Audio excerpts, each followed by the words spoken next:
Alors, les sexes addicts, en général, ce sont des hommes, plutôt jeunes, on va dire 20, 35 ans, qui sont dépendants de la recherche de situations sexuelles ou de s'accoupler, qui peuvent enchaîner 6 ou 7 partenaires sexuels dans la journée.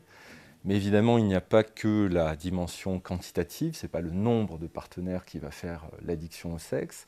Ce qui va faire l'addiction au sexe, c'est la dimension de souffrance qui va être subjectivement ressentie par ces sujets lorsque finalement ils se trouvent un peu isolés, ils se sentent seuls.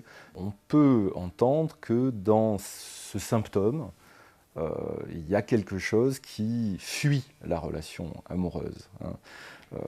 Je crois que ces recherches sur les sexes addicts, elles dérivent aussi de mes propres recherches sur les états limites, où on sait que chez les états limites, il y a ces fameuses angoisses anaclytiques, hein, qui font se coexister l'angoisse d'exclusion, d'intrusion et l'angoisse d'abandon. C'est-à-dire que si on s'approche un peu trop de soi, on se sent complètement colonisé. Si l'autre s'éloigne un peu, se sent abandonné. On voit bien que la sexualité addictive, finalement, en démultipliant des partenaires jetables, remplaçables, finalement va éviter non seulement l'angoisse d'intrusion, l'autre ne va pas déranger, de toute façon il est anonyme, et l'angoisse de séparation, puisque finalement on va le remplacer immédiatement.